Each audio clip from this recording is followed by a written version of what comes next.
الحمد لله رب العالمين وهو ولي الصالحين والصلاة والسلام على أشرف الأنبياء والمرسلين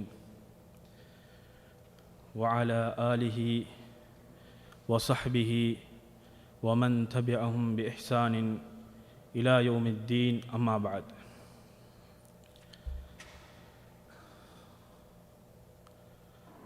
அன்பார்ந்த அல்லாஹுவின் நல்லடியார்களே,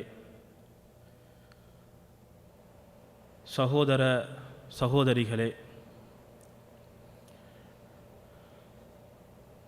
இந்த அழகான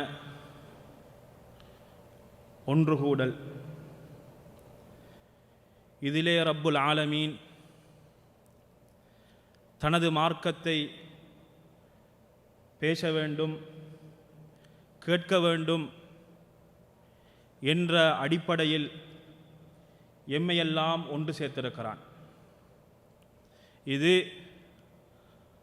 அவன் எம்மீது கொண்ட அன்புக்கு மிக பெரும் ஒரு அடையாளமாக இருந்து கொண்டிருக்கிறது. இந்த அமர்விலே இறை நம்பிக்கையும் பிரமத கலாச்சாரமும் என்ற தலைப்புக்கு கீழால் சில விடயங்களை உங்களுக்கு முன் நான் சொல்லலாம் என நினைக்கிறேன். நாம் மூமின்கள், அல்லாஹுவை நம்பியிருக்கிறோம். எமது வேலை என்ன தெரியுமா? ஈமானை நாங்கள் புதுப்பித்து கொண்டே இருக்க வேண்டும். ஈமானை நாங்கள் அதிகரித்து கொண்டே இருக்க வேண்டும். அந்த ஈமான் தான் எம்மை பாவங்களை விட்டும் பாதுகாக்கின்ற கேடயமாக இருந்து கொண்டிருக்கிறது. அந்த ஈமான் தான் நன்மைகள் செய்வதற்கு ஆசையூட்டுகின்ற ஒரு விடயமாக இருந்து கொண்டிருக்கிறது. அந்த ஈமான் தான் நாங்கள் செய்கின்ற நன்மைகள் அனைத்தையும் அழகுபடுத்தி அதிகமான நன்மைகளை ஈட்டித் தருகின்ற ஒன்றாக இருந்து கொண்டிருக்கிறது.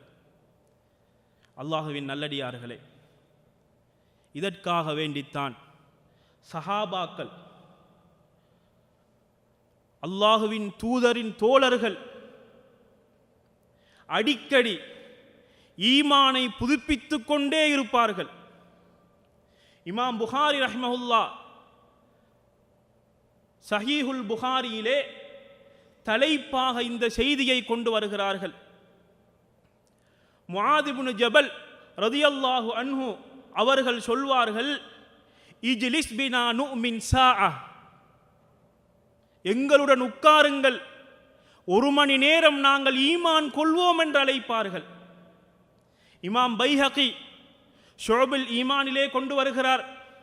அப்துல்லாஹ் இப்னு ரவாஹா ரலியல்லாஹு அன்ஹு அவர்கள் தனது தோழனை பார்த்து சொல்கிறார்கள், தஆல ஹத்தா நுமின சாஅ, ஒரு மணி நேரம் ஈமான் கொள்ளுவோம் வாருங்கள் என்று அழைக்கிறார்கள். அந்த தோழர் என்ன சொல்கிறார் தெரியுமா? ஏற்கனவே நாங்கள் மூமின்களாக இருந்து கொண்டிருக்கிறோமே, மறுபடியும் நாங்கள் ஈமான் கொள்ள வேண்டுமா என்று கேட்கிறார். அதற்கு அவர்கள் சொல்கிறார்கள், தோழனே, எமது ஈமானை நாங்கள் புதுப்பிக்க வேண்டும், வலுவூட்ட வேண்டும், அல்லாஹுவை ஞாபகிப்பம் வாருங்கள், ஈமானால் நாம் அதிகரிக்கலாம் என்ற கருத்தை அவர்கள் சொல்கிறார்கள். இந்த ஈமான் தான் முழு ரசூல்மார்களின் அழைப்பின் ஆரம்ப கட்டமாக இருந்தது. ஏன்? நபிமார்களுடைய அழைப்பின் சாராம்சமும் இதுதான். இதற்குத்தான் நபிமார்கள் அனுப்பவும் பட்டார்கள். இறைவன் திருமறையிலே கூறுகிறான், வமா அர்சல்னா மின் கப்லிக மின் ரசூலின் இல்லா நூஹி இலைஹி அன்னஹு லா இலாஹ இல்லா அன ஃபஅபுதூன். நபியே, உங்களுக்கு முன்னால் வந்த நபிமார்களுக்கெல்லாம் நாங்கள் எதை கொடுத்து அனுப்பினோம் தெரியுமா? வணங்குவதற்கு தகுதியானவன் அல்லாஹுவை தவிர வேற யாரும் இல்லை என்பதை மக்களுக்கு சொல்லி அதன் பக்கம் மக்களை அலையுங்கள், ஈமானின் பக்கம் மக்களை அழியுங்கள் என்பதற்காக வேண்டித்தான் நாங்கள் அனைத்து நபிமார்களையும் அனுப்பினோம் என்று வல்ல இறைவன் சொல்லுகிறான். அல்லாஹுவின் நல்லடியார்களே, நான் செய்கின்ற அமல்கள் இறைவனால் ஏற்றுக்கொள்ளப்பட வேண்டுமா? அதற்கு தலையாய அம்சமாக ஈமான் இருக்க வேண்டும்.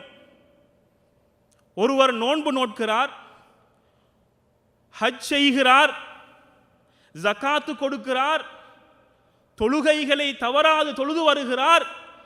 ஈமான் இல்லை என்றால் ஒரு பலனும் கிடையாது. சூரா அல் ஃபுர்கானிலே 23வது வசனத்திலே இறைவன் இவ்வாறு சொல்கிறான், வகதிம்னா இலா மா அமிலு மின் அமலின் ஃபஜஅல்நாஹு ஹபாஅம் மன்சூரா.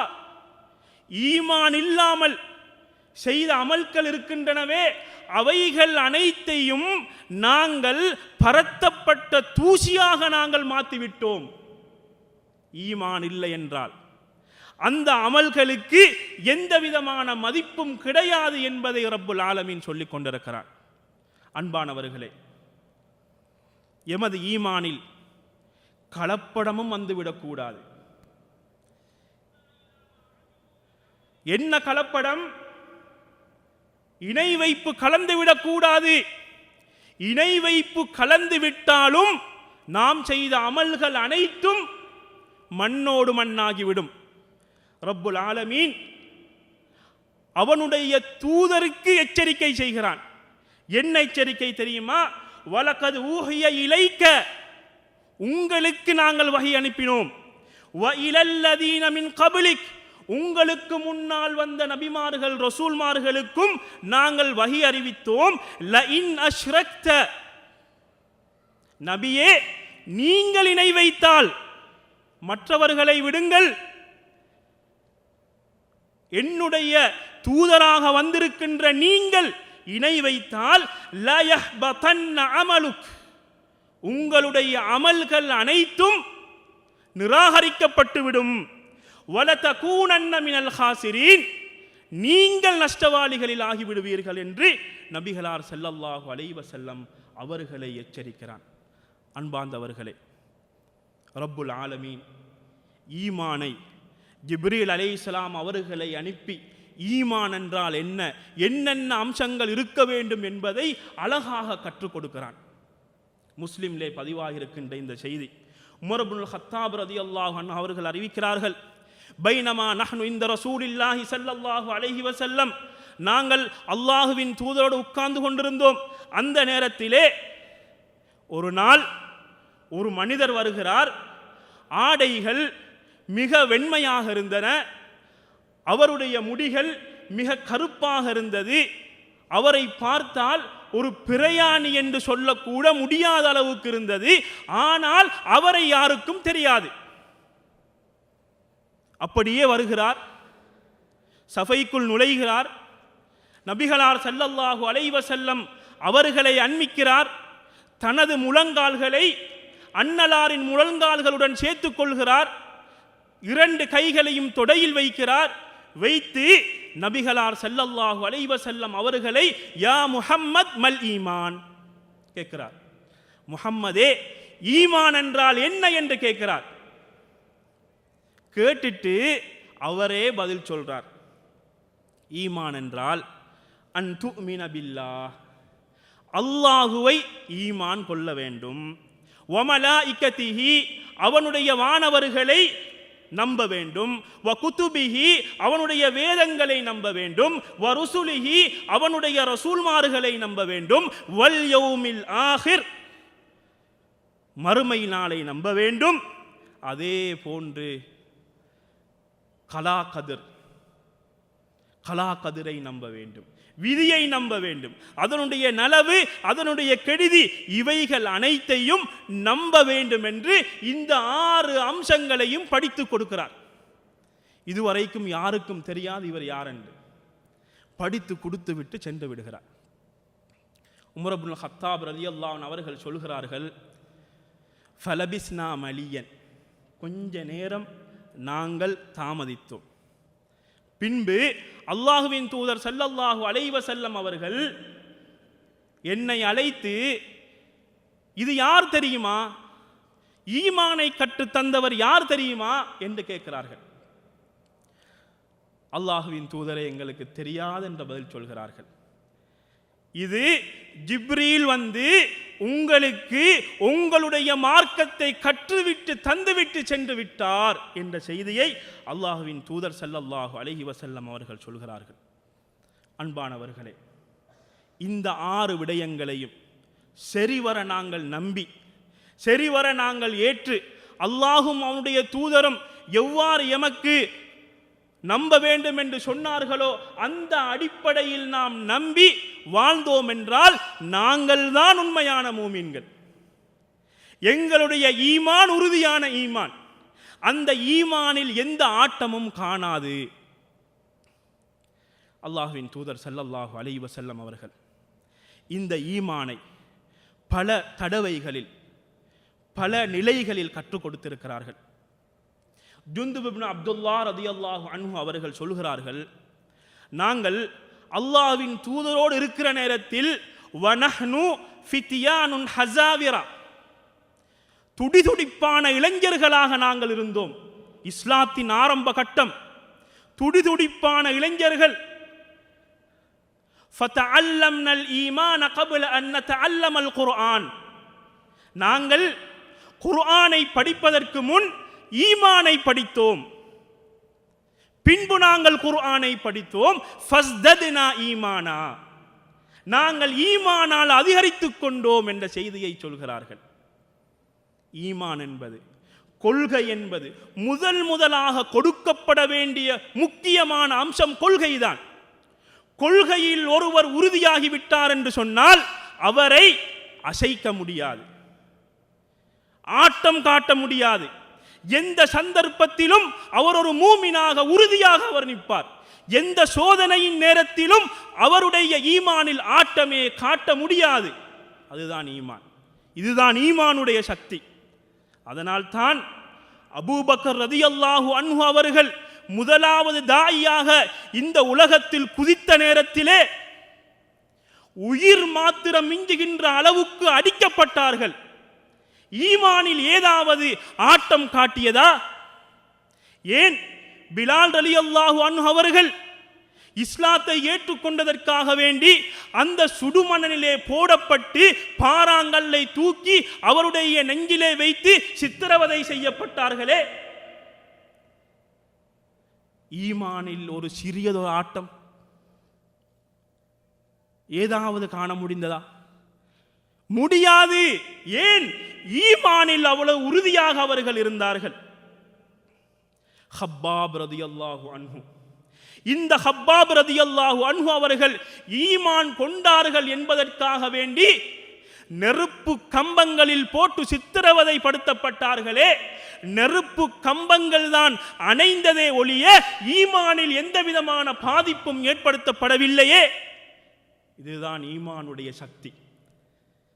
இதற்காக வேண்டித்தான் அல்லாஹ்வுடைய தூதர் ஸல்லல்லாஹு அலைஹி வஸல்லம் அவர்கள் ஈமானை முதலில் கற்றுக் கொடுத்தார்கள். ஈமான் தான் கப்ல குல்லி ஷை, எல்லாத்துக்கும் முன்னால் ஈமான் அகீதா அவருடைய உள்ளத்தில் உறுதியாக வேண்டும். இன்னும் ஒரு சந்தர்ப்பத்தில் ஈமானை கற்றுக் கொடுக்கிறார்கள் அல்லாஹ்வின் தூதர் ஸல்லல்லாஹு அலைஹி வஸல்லம் அவர்கள். புகாரியிலே பதிவாகி இருக்கின்ற இந்த செய்தி, நாங்கள் அல்லாஹுவின் தூதர் ஸல்லல்லாஹு அலைஹி வஸல்லம் அவர்களுடன் இருக்கிறோம். அந்த நேரத்தில் அல்லாஹுவின் தூதர் ஸல்லல்லாஹு அலைஹி வஸல்லம் அவர்கள் உமர் இப்னுல் கத்தாபுடைய கையை பிடித்துக் கொண்டிருக்கிறார்கள். அந்த சந்தர்ப்பம் உமருக்கு எவ்வளவு பெரிய இனிமையான சந்தர்ப்பமாக இருக்கும்.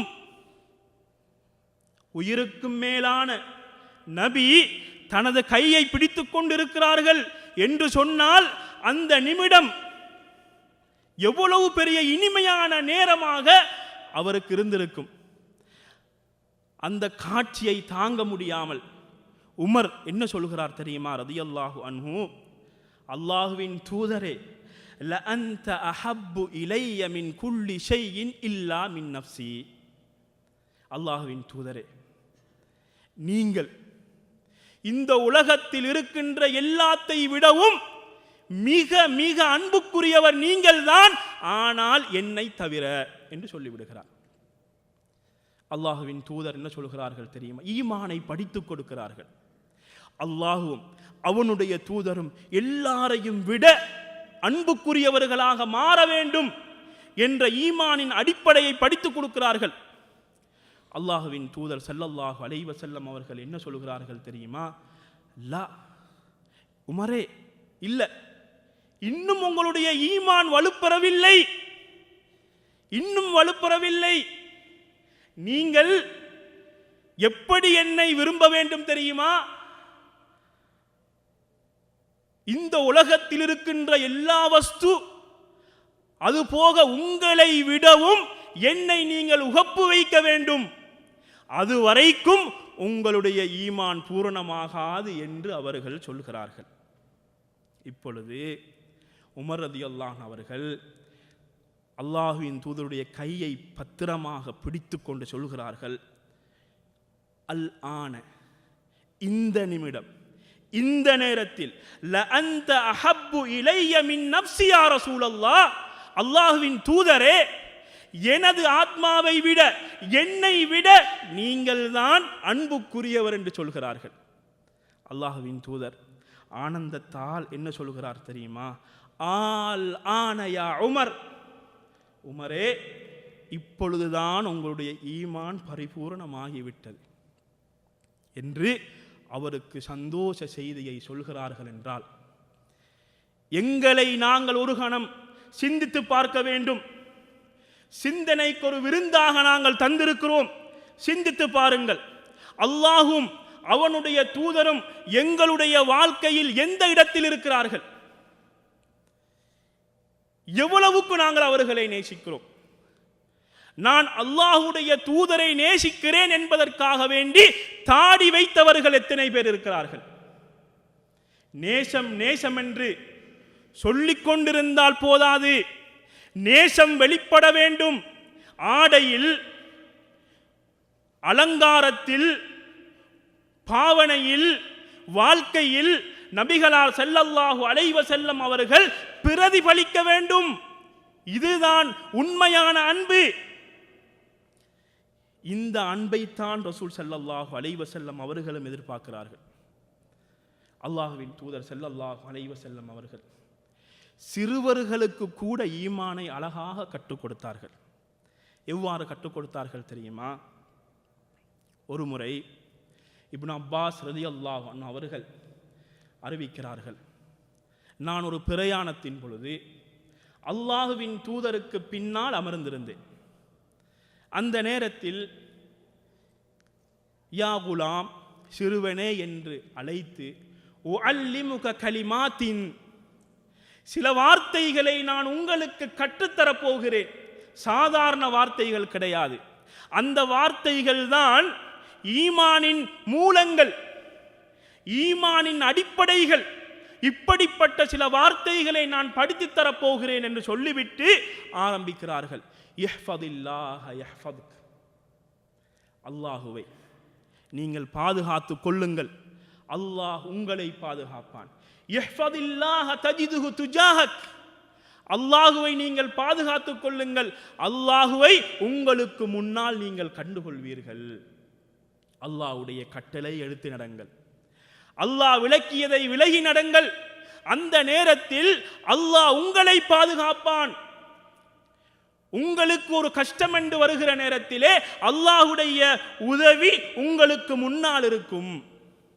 அடுத்த அம்சம், முக்கியமான அம்சம், இதா சஅல்த ஃபஸ்அலில்லாஹ், நீங்கள் உங்களுடைய கஷ்டங்களை சொல்லி உதவி தேட வேண்டும் என்றிருந்தால் அல்லாஹ்விடத்திலே நீங்கள் உதவி தேடுங்கள், அல்லாஹ்விடத்திலே நீங்கள் கேளுங்கள் என்று ரசூலுல்லாஹி ஸல்லல்லாஹு அலைஹி வஸல்லம் அவர்கள் படித்துக் கொடுக்கிறார்களே. ஈமானிய சமூகம் இன்று ஒரு கஷ்டம் வந்துவிட்டால் தர்காக்களையும் மரணித்தவர்களையும் அவுலியாக்களையும் அழைக்கின்றார்களே, இது ஈமானுக்கு எப்படிப்பட்ட பாதிப்பை ஏற்படுத்தும்? ஈமானின் எதிர்முனையாக இருக்கின்ற விடயங்களை செய்து கொண்டு அல்லாஹ்விடத்திலே கையேந்தினால் கஷ்டங்களுக்கு அல்லாஹ் எமக்கு உதவி செய்வானா? கஷ்டங்களை போக்குவானா? நோய்களை நீக்குவானா? இல்லையே. இந்த அடிப்படை அம்சம் எங்களுடைய வாழ்க்கையில் இருக்க வேண்டுமே.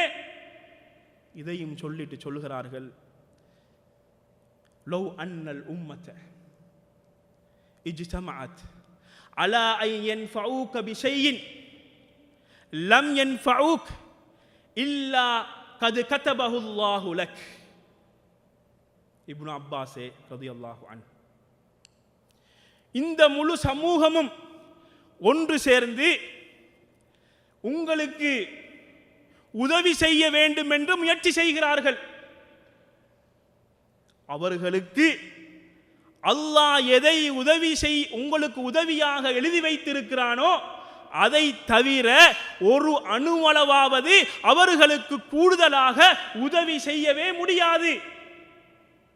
எவ்வளவு பெரிய விஷயம்! இந்த விஷயத்தை மட்டும் உன்னிப்பாக கவனித்து எமது உள்ளத்தில் ஆழமாக பதித்து விட்டோம் என்று சொன்னால் வாழ்க்கையை பார்த்து நாங்கள் அஞ்ச மாட்டோம். அஞ்சுவோமா? அஞ்ச மாட்டோம். இன்னும் ஒன்றையும் சொன்னார்கள், وَأَنَّ الْأُمَّةَ لَوِ اجْتَمَعَتْ عَلَى أَنْ يَضُرُّوكَ بِشَيْءٍ لَمْ يَضُرُّوكَ إِلَّا بِشَيْءٍ قَدْ كَتَبَهُ اللَّهُ عَلَيْكَ. இப்னு அப்பாஸே, இந்த முழு சமூகமும் ஒன்று சேர்ந்து உங்களுக்கு கெடுதி செய்ய வேண்டும் என்று அவர்கள் நாடி கெடுதி செய்ய வந்து அவர்களுக்கு அல்லாஹ் உங்களுக்கு எது கெடுதியாக நடக்கும் என்று எழுதியிருக்கிறானோ அதை தவிர அவர்களுக்கு ஒரு அணுவை அளவாவது அவர்களுக்கு கூடுதலாக உங்களுக்கு கெடுதி செய்ய முடியாது என்ற உறுதியான அகீதாவை இங்கே பதிவு செய்கிறார்கள். இந்த விடயம், இந்த ரெண்டு விடயமும் எமது உள்ளத்தில் ஆணித்தரமாக பதிந்தால் வாழ்க்கை சந்தோஷமாக இருக்கும், நிம்மதியாக இருக்கும். ஹசனுல் பஸ்ரி ரஹிமஹுல்லாஹ் அவர்களிடத்தில் ஒரு மனிதர் வந்து கேட்கிறார், எந்த நேரம் பார்த்தாலும் முகமலர்ச்சியாக சந்தோஷமாகவே இருக்கிறீங்க, என்ன காரணம் அப்படின்னு கேட்கிறார். அதுக்கு என்ன தெரியுமா அவர் பதில் சொல்றாரு, அல்லாஹ் எனக்கு எழுதிய உணவு இருக்குதே, ரிஸ்க், அந்த ரிஸ்கை வேற யாராலும் சாப்பிட முடியாது என்ற நம்பிக்கை எனக்கு இருக்குது. அதனால நான் சந்தோஷமாக இருக்கிறேன். எனக்கு எழுதியது எனக்கு வந்து கிடைக்கும். இதுதான் எனது வாழ்க்கையின் சந்தோஷத்தின் ரகசியம் என்று அவர்கள் சொல்கிறார்கள். அப்படி என்றால் எமது சிறுவர்களுக்கு நாங்கள் இஸ்லாமிய அடிப்படை கொள்கையில் எதை படித்து கொடுத்திருக்கிறோம், எதை நாம் சொல்லியிருக்கிறோம்? இறைவனை பற்றி நாங்கள் அவர்களுக்கு படித்து கொடுத்திருக்கிறோமா? நபிகளார் ஸல்லல்லாஹு அலைஹி வஸல்லம் அவர்களை பற்றி நாங்கள் படித்து கொடுத்திருக்கிறோமா? ஈமானின் அம்சங்களை நாங்கள் ஓரளவாவது விளக்கமாக அவர்களுக்கு படித்து கொடுத்து நாளைய வாழ்விலே அவர்கள் ஈமானுள்ள பலசாலிகளாக அவர்களை வாழ்க்கையில் நாங்கள் முன்னெடுத்து செல்ல வேண்டும் என்ற நோக்கத்தில் என்னென்ன விடயங்களை படித்து கொடுத்திருக்கிறோம்? அதற்கு மாறாக அவர்கள் எதை படித்துக் கொண்டிருக்கிறார்கள் என்று உங்களுக்கு தெரியுமா? அவதானித்திருக்கிறீர்களா? பட நடிகர்மார்களுடைய பெயர்கள் எல்லாம் அவர்களுக்கு தெரியும். விளையாட்டு வீரர்களுடைய பெயர்கள் எல்லாம் அவர்களுக்கு தெரியும். ஒரு குழந்தை, ஒரு 10 வயது 15 வயது உள்ள ஒரு சிறுவன் சிறுமி ஒரு இடத்திலே உட்கார்ந்து கொண்டிருக்கிற நேரத்திலே அவனுடைய கையும் காலும் ஆடிக்கொண்டிருக்கிறது. ஏன் ஆடிக்கொண்டிருக்கிறது? எதனால் ஆடிக்கொண்டிருக்கிறது? நடிகர்களை பார்த்து பழகுகிறான். விளையாட்டு வீரர்களை போன்று அவனும் நடக்க ஆரம்பிக்கிறான், பேச ஆரம்பிக்கிறான், செயல்பாட்டில் கொண்டு வருகிறான். இதைத்தான் நாங்கள் எங்களுடைய சிறுவர்களுக்கு படித்து கொடுத்து கொண்டிருக்கிறோம். அல்லாஹ்வின் நல்லடியார்களே, சகோதரர்களே, நாம் முஸ்லிம்கள், எமக்கண்டு தனித்துவம் இருக்கிறது. நாங்கள் சிறந்தவர்கள்.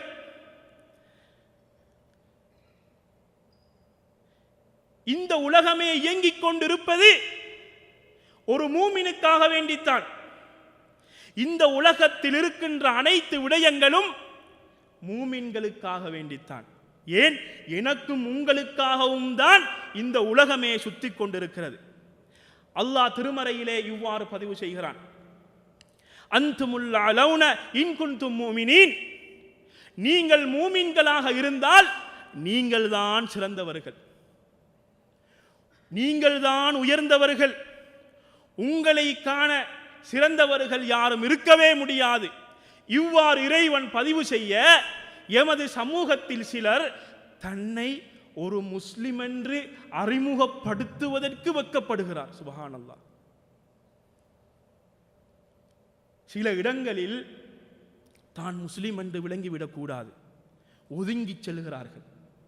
தான் முஸ்லிம் என்ற அடையாளம் அங்கே வந்துவிடக் கூடாது. இவர்கள்தான் மாற்று மத கலாச்சாரத்துக்காக வேண்டி இந்த மார்க்கத்தையே கூறு போட்டு வித்துக் கொண்டிருக்கிறார்கள். மிக பயங்கரமான கலாச்சாரங்கள். சில வேளைகளில் இந்த கலாச்சாரங்கள் குஃப்ரின் பக்கம் இட்டு செல்லக்கூடியவைகள். அல்லாஹுவின் தூதர் ஸல்லல்லாஹு அலைஹி வஸல்லம் அவர்கள் எச்சரிக்கையாக சொல்கிறார்கள். என்ன தெரியுமா? லதத்தபிஉன்ன சுனன மன் கான கப்லகும் ஷிப்ரன் ஷிப்ரன் ذراعன் பிذراعின். உங்களுக்கு முன்னால் வந்த சமூகத்தின் வாழ்க்கை சுவடுகளை, அவர்களுடைய வாழ்க்கைகளை, நடத்தைகளை நீங்கள் ஷானுக்கு ஷானாக, முன்னறிவிப்பு, அல்லாஹுவின் தூதரின் முன்னறிவிப்பு, ஷானுக்கு ஷானாக, முலத்துக்கு முலமாக நீங்கள் பின்பற்றுவீர்கள். அவர்கள் ஒரு உடும்பின் பொந்துக்குள் நுழைந்தாலும் நீங்களும் அதில் நுழைய பார்ப்பீர்கள். சஹாபாக்கள் கேட்கிறார்கள், அல்லாஹுவின் தூதரே, நீங்கள் யஹூதி நசாராக்களையா சொல்கிறீர்கள்? அல்லாஹுவின் தூதர் என்ன தெரியுமா சொல்கிறார்கள்? அவர்கள் இல்லை என்றால் வேற யாரு? அவர்களைத்தான் நான் சொல்கிறேன் என்று சொல்கிறார்கள். புதிய கலாச்சாரம், மாடர்ன் வேர்ல்ட், எல்லாம் மாடர்னாக இருக்க வேண்டும் என்று ஈமானை வித்துக் கொண்டு திரிகிறோமே, ஈமானை அழித்துக் கொண்டு திரிகிறோமே. அல்லாஹ்வுடைய உதவி எமக்கு வரவில்லை என்றால் நாம் தான் காரணம். அதற்கு யார் காரணம்? நாம் தான் காரணம். இந்த கலாச்சாரங்களுக்கு பின்னால் திரிந்து கொண்டு அவர்களை போன்று வாழ வேண்டும், அவர்களை போன்று உண்ண வேண்டும், அவர்களை போன்று உறங்க வேண்டும், அவர்களை போன்று ஆடைகளை அணிய வேண்டும் என்று அவர்களை போன்றென்றே அவர்களுடைய கலாச்சாரங்களை எடுத்து நாங்கள் ஒரு புதிய கலாச்சாரமாக நினைத்து அதை பின்பற்ற முயல்கிறோமே. ஈமானை பறிகொடுத்து விட்டோம். ஈமானை நாங்கள் பறிகொடுத்து கொண்டிருக்கிறோம். அல்லாஹ்வின் தூதர் ஸல்லல்லாஹு அலைஹி வஸல்லம் அவர்கள் பல விடயங்களை சொல்லிவிட்டு சொல்வார்கள். என்ன தெரியுமா? நீங்கள் யகூதிகளுக்கு மாற்றம் செய்யுங்கள், நசாராக்களுக்கு நீங்கள் மாற்றம் செய்யுங்கள் என்று அவர்கள் சொல்லிக்கொண்டே இருப்பார்கள். ஒரு முறை உமர் இப்னுல் கத்தாப் ரலியல்லாஹு அன்ஹு அவர்களுடைய கையில் ஒரு ஏடு இருக்கிறது. அந்த ஏட்டிலே தௌராத் எழுதப்பட்டு இருக்கிறது. அதை அவர்கள் பார்த்து கொண்டிருக்கிறார்கள். அல்லாஹுவின் தூதருடைய முகம் கோபத்தால் மாறுகிறது. மாறி அவர்கள் என்ன சொல்கிறார்கள் தெரியுமா? உமரே, நீங்கள் உங்களுக்கு இந்த விடயத்தில் ஒரு தனிப்பட்ட நிலை இல்லாமல் தடுமாற்றம் இருக்கிறதா என்று கேட்டுவிட்டு சொல்கிறார்கள், மூசா அலைஹிஸ்ஸலாம் அவர்கள் இப்பொழுது உயிரோடு இருந்தால் அவர்கள் கூட என்னைத்தான் பின்பற்றி இருக்க வேண்டும். யகூதி நசாராக்களின் பக்கம் தலை வைத்து கூட நீங்கள் படுத்துவிடக் கூடாது என்பதை அல்லாஹுவின் தூதர் ஸல்லல்லாஹு அலைஹி வஸல்லம் அவர்கள் எமக்கு தெளிவாக சொல்கிறார்கள். எமது சமூகத்திலே மாற்று மத கலாச்சாரங்கள் கொஞ்சம் கொஞ்சமாக அல்ல, நிறையவே வந்து சேர்ந்து விட்டது. கொஞ்சம் கொஞ்சமாக ஒரு காலம் இருந்தது, இன்று அதிகமாக வந்து சேர்ந்து கொண்டிருக்கிறது. அதிலே அவர்கள் கொண்டாடுகின்ற தினங்கள், இப்படி அவர்கள் கொண்டாடுகின்ற தினங்களை நாங்கள் வரிசைப்படுத்தி எடுத்தால் அதில் முதலாவதாக தைப்பொங்கலை நாங்கள் பார்க்கலாம். தைப்பொங்கல் என்றால் என்ன? மாற்று மத சகோதரத்தில் கேளுங்கள். ஊழியர்கள் வேலை அதாவது சிறு சிறு வேலைகள், கூலி வேலைகள் செய்யக்கூடியவர்கள், இவர்கள் இயற்கை தெய்வமாகிய சூரியனுக்கு நன்றி செலுத்துகின்ற நாள் தான் தைப்பொங்கல். இந்த தைப்பொங்கல் அவர்களுடைய கடவுளாகிய சூரியனுக்கு அவர்கள் நன்றி செலுத்த போகிறார்கள். அப்படி இருக்க முஸ்லிமே, உனக்கென்ன வேலை அங்கே இருக்கிறது? எதற்காக வேண்டி நீ அங்கே கலந்து கொள்ள வேண்டும்? எதற்காக வேண்டி அவர்களுடைய இந்த நிகழ்விலே நீ கலந்து கொள்ள வேண்டும்? அவ்வாறு நீ கலந்து கொண்டால் நீ வாயால் சொல்லாவிட்டாலும் உனது செயல்பாட்டினால் சூரியனை வணங்குவதை அங்கீகரிக்கிறாய். உனது ஈமானின் நிலை என்ன? ஓரிரு வாரங்களுக்கு முன் இந்த ஜித்தாவிலே தைப்பொங்கல் நிகழ்வு நடந்தது. அதில் நாம் எவ்வாறு பயான் நிகழ்ச்சி வைத்து அதற்காக வேண்டி அழைப்பு கொடுக்கிறோமோ அதே போன்று எமது இஸ்லாமிய அன்பர்கள் இஸ்லாமியர்களை அழைக்கிறார்கள். கேவலம் இல்லையா? நீ ஒரு மூமின் என்று எவ்வாறு சொல்லிக் கொள்ள முடியும்? உனக்கென ஒரு தனித்துவம் இருக்க வேண்டும். முஸ்லிம் என்றால் தனித்துத்தான் விளங்க வேண்டும். குஃப்ருக்கும் இஸ்லாத்துக்கும் மத்தியிலே நிறைய தனித்துவங்கள் இருக்கின்றன. அந்த தனித்துவங்களை நீ பேண வேண்டும். அந்த நிகழ்வுகளில் நடந்த சில காட்சிகள் எனக்கு வந்து அடைந்தது.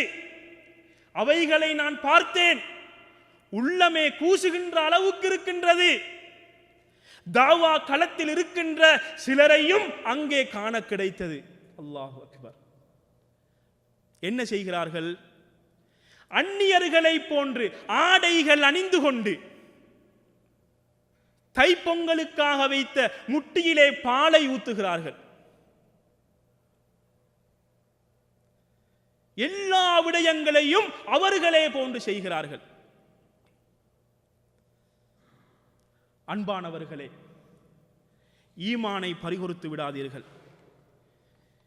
ஈமான் தான் எம்மை சுவர்க்கத்துக்கு கொண்டு போய் சேர்க்கக்கூடியது. ஈமான் தான் எம்மை காப்பாற்றக்கூடியது. ஈமான் தான் கடைசி வரை எம்முடன் இருக்கக்கூடியது.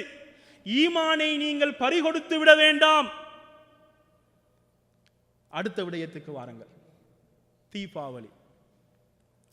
தீபாவளி என்பதும் அவர்களுடைய கடவுள் சார்ந்த ஒரு கொண்டாட்டமாக இருக்கிறது. நீங்கள் தீபாவளி என்று வெப்சைட்டுகளில் தேடி பாருங்கள். அங்கே உங்களுக்கு ஒரு 7-8 காரணங்கள் போட்டிருப்பார்கள். அனைத்து காரணங்களையும் படித்த நேரத்திலே சுருக்கமாக அவர்கள் எதை சொல்ல வருகிறார்கள் தெரியுமா? கடவுளுக்காக வேண்டி செய்கின்ற திருநாள். அதுல உண்டு கிருஷ்ணர்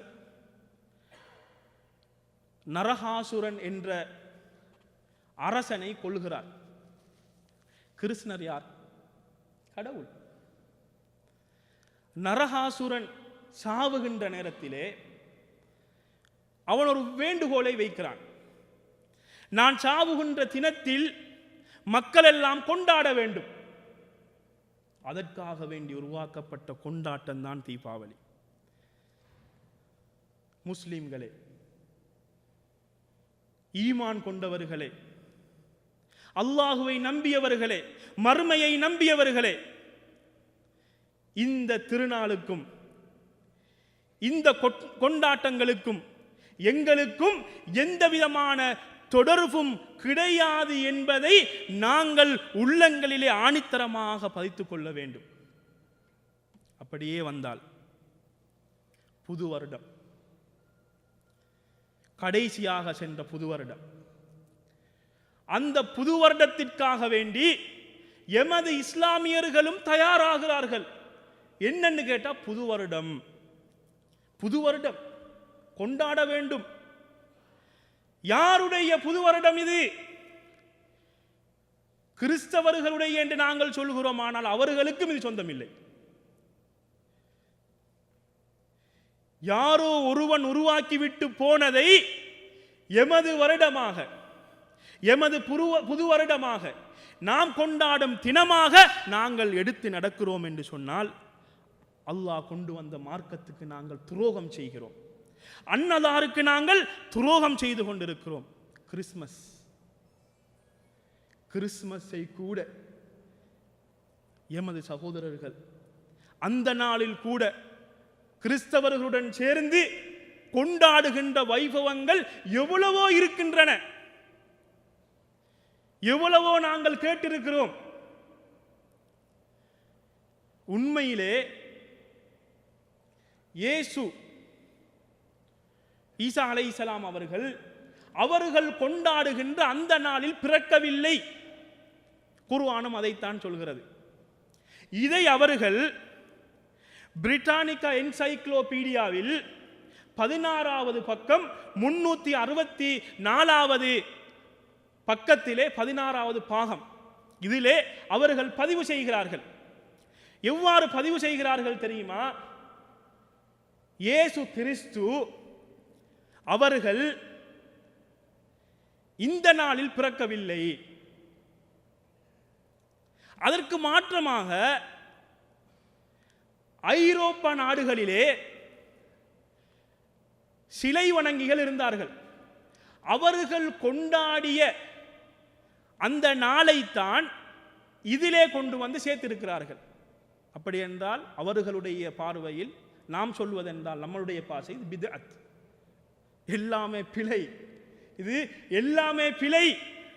அப்ப இது அவர்களிடத்திலே நூதனமாக வந்து சேர்ந்தது. அவர்களே இதை ஏற்றுக்கொள்ளவில்லை. இந்த நாளை கொண்டாடுகிறோம் என்றால் அவர்களின் கருத்துப்படிக்கு ஏதோ நாங்கள் அவர்களுடைய கடவுள்களுக்காக வேண்டி கொண்டாடப்படுகின்ற ஒரு நாளாக இது அவர்கள் அரங்கேற்றுகிறார்கள். அதன் காரணமாக இது நடந்தேறிக் கொண்டிருக்கிறது. இன்னும் ஒரு முக்கியமான விஷயத்தை நாங்கள் பார்க்க வேண்டும். பிப்ரவரி 14 வரப்போகிறது. லவர்ஸ் டே, காதலர் தினம். இது காதலர் தினம் கிடையாது. விபச்சாரத்திற்கு உலகளாவிய ரீதியில் அங்கீகாரம் கொடுக்கப்பட்ட ஒரு நாளாக இது இருக்கிறது.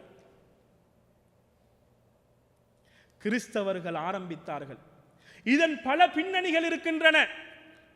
பெண்களை சூறையாடுவதற்கு ஒரு நாள் இது அவர்களுக்கு. வியாபாரத்திற்கென முக்கியமான நாள் இது. அன்றைய நாளிலே வாழ்த்து அட்டைகள் அதிகமாக கோடிக்கணக்கிலே விற்கப்படும். கோடிக்கணக்கிலே மலர்கள் விற்கப்படுகின்றன, பூக்கள் விற்கப்படுகின்றன. இது எல்லாம் ஒரு வியாபார நோக்கத்தில் அவர்கள் உருவாக்கினார்கள். நாங்கள் அந்த வலையில் போய் சிக்கிக் கொண்டோம். அனஸ் ரலியல்லாஹு அன்ஹு அவர்கள் அறிவிக்கிறார்கள், அல்லாஹ்வின் தூதர் ஸல்லல்லாஹு அலைஹி வஸல்லம் அவர்கள் மதீனாவுக்கு வருகிறார்கள். மதீனாவுக்கு வார நேரத்திலே ஜாஹிலியா காலத்திலே 2 தினங்களை அவர்கள் கொண்டாடி கொண்டிருந்தார்கள். எப்படி? அந்த நாளிலே அவர்கள் பல விளையாட்டுக்களை வைத்து கொண்டாடி கொண்டிருந்தார்கள். அன்னலார் ஸல்லல்லாஹு அலைஹி வஸல்லம் அவர்கள் அங்கே வந்து அவர்கள் அந்த 2 நாளையும் மாற்றுகிறார்கள். என்ன சொல்கிறார்கள்? இந்த 2 நாளையும் நாங்கள் மாற்றுவோம். என்ன 2 நாள் அது? யௌமுல் ஃபித்ர், யௌமுல் அத்ஹா. நோன்பு பெருநாள், ஹஜ் பெருநாள்.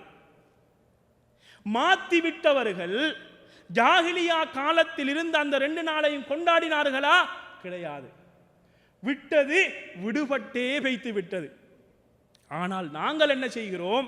அந்நிய கலாச்சாரத்திலே நிறைய எமக்கு ஆச்சரியமான விடயங்கள் இருக்கின்றன, சந்தோஷமான விடயங்கள் இருக்கின்றன, அதில் தான் வாழ்க்கை இருக்கிறது என்று பின்பற்றி சென்று கொண்டே இருக்கிறோம். சில சகோதரர்களை கூப்பிட்டு இப்படியான நிகழ்வுகளில் நீங்கள் ஏன் கலந்து கொள்கிறீர்கள் என்று விசாரித்தால் அவர்கள் என்ன சொல்வார்கள் தெரியுமா? மாற்று மதத்திலும் எங்களது நண்பர்கள் இருக்கிறார்கள், அவர்களை நாங்கள் பகைக்க கூடாதே. ஒரு முஸ்லிமானி சொல்கின்ற வார்த்தையா இது? பத்ர் களத்தில் கைதிகள் பிடிக்கப்படுகிறார்கள். பாருங்கள், ஈமான் எவ்வாறு பேச வேண்டும் தெரியுமா? ஈமானிய ரோஷம் அந்த நேரத்தில் எவ்வாறு எழ வேண்டும் தெரியுமா? பத்ர் களத்தில் பிடிக்கப்பட்ட கைதிகளை என்ன செய்ய வேண்டும் என்ற ஆலோசனை நடக்கிறது. அந்த நேரத்தில் அபூபக்கர் ரலியல்லாஹு அன்ஹு அவர்கள் சொல்கிறார்கள், அல்லாஹ்வின் தூதரே, இவர்களுக்கு நாங்கள் பணத்தை வாங்கிவிட்டு அனுப்பிவிடுவோம், ஃபிதியா. உமரிடத்தில் கேட்கப்படுகிறது. அதற்கு அவர்கள் என்ன சொல்கிறார்கள் தெரியுமா?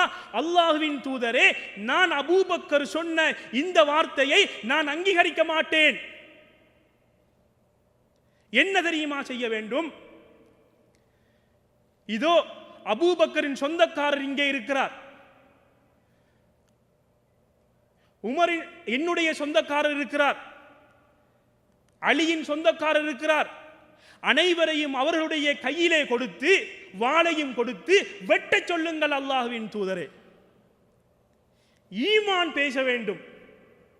நீ ஒரு மூமின் என்றால் இஸ்லாத்துக்கும் ஈமானுக்கும் எதிராக பேசப்படுகிற நேரத்திலே உனது ஈமான் பேச வேண்டும். உமருடைய ஈமான் பேசுகிறது.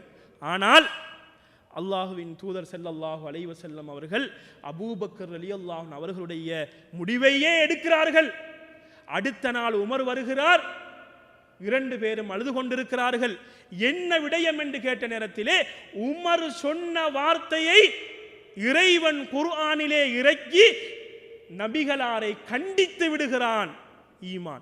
ஈமான் பேசுகிறது. அன்பார்ந்தவர்களே, ஆடை கலாச்சாரம், இந்த ஆடை கலாச்சாரம் இருக்கிறதே, இந்த ஆடை கலாச்சாரத்தின் மூலமாக இன்றைய உலகம் பல மோசமான கட்டங்களை சந்திக்க வேண்டியிருக்கிறது. என்ன மோசமான கட்டங்கள்? யுவதி பெண்கள் பாலியல் துஷ்பிரயோகம். நியூஸ் பேப்பரில் பார்த்தா இந்த செய்திகள் எழுதப்படுகின்றன. காதுகளில் கேட்கின்ற செய்திகள், பாடசாலையில் படிக்க சென்ற மாணவி, மருத்துவமனைக்கு மருந்தெடுக்க சென்ற யுவதி, யூனிவர்சிட்டியில் படிக்க சென்ற மாணவி, அல்லது படித்து கொடுக்க சென்ற ஆசிரியை, இப்படியெல்லாம் பஸ்ஸில் பிரயாணம் செய்த பெண், இப்படியான செய்திகள் எம் முன்னே வந்த வண்ணமே இருக்கின்றன. இதற்கெல்லாம் காரணம் என்ன தெரியுமா? ஆடை. அல்லாஹ்வின் நல்லடியார்களே, ஆடை கலாச்சாரம். இந்த ஆடையை மறைப்பதற்காக வேண்டி உடுக்கிறார்களா, காட்டுவதற்காக வேண்டி உடுக்கிறார்களா என்று அவர்களுடைய ஆடை கலாச்சாரம் இருக்கிறது. இவர்கள் இப்படியான துஷ்பிரயோகங்களை ஒழிக்க வேண்டும் என்றால் ஆடை கலாச்சாரத்தை அவர்கள் மாற்ற வேண்டும். மாற்றாத வரை நடக்க முடியாத ஒன்று. இந்த கலாச்சாரம் எம்மத்தியிலே கொஞ்சம் கொஞ்சமாக வந்து சேர்ந்து விட்டது. எப்படி? அபாயாக்கள். அபாயாக்களுக்கு டிசைன் பண்ணக்கூடியவர்கள் அவர்கள். ஒவ்வொரு வருடமும் ஒவ்வொரு பேரை வைத்து அபாயாக்கள். அந்த அபாயாக்கள் எந்த இடத்தில் சுருக்க வேண்டும், எந்த இடத்தில் விரிக்க வேண்டும் என்பதை அவன் டிசைன் பண்ணுகிறான். அதைத்தான் எமது பெண்கள் உடுக்கிறார்கள், ஆடையாக அணிந்து கொண்டிருக்கிறார்கள். அடுத்தது எமது ஒரு 2 விஷயம் இருக்குது, முக்கியமாக பேச வேண்டிய விஷயம் பேசி முடிச்சிடு. அடுத்ததாக வாலிபர்கள் ஆடை அணிகிறார்கள். ரோட்ல அணிஞ்சிட்டு போற நேரத்தில் நமக்கே பயமா இருக்குது. உடுத்திருக்கின்ற ட்ரௌசர் இருக்குதே, அது வலிகி கீழே விழுந்திடுமோ என்று நினைக்கிற அளவுக்கு தொங்கிக் கொண்டிருக்கிறது. அல்லாஹ்வின் நல்லடியார்களே, இந்த நிலையில் ஒருவர் வந்து பள்ளியிலே தொழுகிறார், சுஜூது செய்கிறார், பாதையில் போற நேரத்திலே உள்ளாடை விளங்குகின்ற அளவுக்கு அவருடைய ட்ரௌசர் இருக்கிறது. பள்ளியினுள் வந்து தொழுகின்ற நேரத்திலே, சுஜூது செய்கிற நேரத்திலே அவருடைய ஔரத் வெளியாகிய நிலையில் தான் தொழுது கொண்டிருக்கிறார். தொழுகை ஏற்றுக்கொள்ளப்படுமா? அங்கீகாரம் பெறுமா? பெறவே மாட்டாது. இந்த நிலையில் எமது சமூகம் பெய்த்துக் கொண்டிருக்கிறது. அன்பார்ந்த பெற்றோர்களே, அவர்கள் புதிய கலாச்சாரம் புதிதென்று அவர்கள் முன்னேறி கொண்டே இருப்பார்கள். நாங்கள் தான் அவர்களுக்கு அறிவுறுத்தல்களை சொல்ல வேண்டும், அறிவுரைகளை சொல்ல வேண்டும். அவர்களுக்கு எது சரி எது பிழை என்பதை நாங்கள் தான் காட்டி கொடுக்க வேண்டும். அதே போன்று அல்லாஹுவின் நல்லடியார்களே, ஒரு பெண் வயதுக்கு வந்துவிட்டால் அந்நிய கலாச்சாரத்தில் அது ஒரு விழாவாக கொண்டாடுவார்கள். இந்த நிலை இப்பொழுது முஸ்லிம்களுடைய வாழ்க்கையிலும் இருக்கின்றது, மறுக்க முடியாது. ஒரு பெண் என்பவள், அவளிடத்திலே வெட்கம் இருக்கிறது. அந்த வெட்கம்தான் அவளை பல மானக்கேடான காரியங்களை விட்டும் தடுக்குகிறது. இந்த வெட்கத்தை போக்குகின்ற அமைப்பிலே நாங்கள் அவ்வயதுக்கு வந்த பெண்ணை மரவரையில் உட்கார வைத்து போறவன் வாரவனுக்கெல்லாம் காட்டி அவளுடைய வெட்கத்தை நாங்கள் போக்கிவிட்டு மானபங்கப்பட்டு பாதையில் நிற்கிற நேரத்திலே கண்ணீர் வடித்து எந்த பிரயோசனமும் கிடையாது. அல்லாஹ்வின் நல்லடியார்களே, அந்நிய கலாச்சாரம் எங்களுடைய வாழ்க்கையில் வர வேண்டும் என்பது இது யகூதி நசாராக்கள் போட்ட திட்டமாக இருந்து கொண்டிருக்கிறது. சூரா அல் பக்ராவில் 120வது வசனத்திலே ரப்புல் ஆலமீன் சொல்கிறான், வலன் தரதா அன்கல் யஹூது வலன் நசாரா ஹத்தா தத்தபிஅ மில்லதஹும். யகூதிகளும் நசாராக்களும் உங்களை அவர்களுடைய அந்த மார்க்கத்தை அவர்களுடைய வழியை பின்பற்றாதவரை அவர்கள் விடமாட்டார்கள் என்பதை இறைவன் இங்கே பதிவு செய்கிறான். ஆகவே நாங்கள் எங்களுடைய ஈமானை நாங்கள் பாதுகாக்க வேண்டிய கட்டாய பாட்டிலே நாங்கள் இருக்கிறோம். எங்களுடைய ஈமானை நாங்கள் பாதுகாத்தால் தான் எமக்கு இறைவனால் வாக்களித்த சுவர்க்கம் எமக்கு கிடைக்கும். ஆகவே நாங்கள் எங்களுடைய வாழ்க்கையில் ஈமானுக்கு எதிரான விடயங்கள் என்னென்ன இருக்கின்றனவோ அவைகள் அனைத்தையும் நாங்களும் அகற்றி எமது குடும்பத்தார்களையும் விசாரித்து அவர்களிடத்தில் காணப்படுகின்ற இப்படியான விடயங்கள் அனைத்தையும் அகற்றி நாங்கள் அனைவருமாக அல்லாஹ்வுக்கு பொருத்தமானவர்களாக இந்த உலகத்திலே வாழ்ந்து வல்ல இறைவனின் சுவர்க்கத்தை பெற்ற நல்ல மக்களாக வாழ்ந்து மரணிப்பதற்கு வல்ல அல்லாஹ் எமக்கு அருள் புரிவானாக. வ ஆகிரு தஅவானா அல்ஹம்துலில்லாஹி ரப்பில் ஆலமீன்.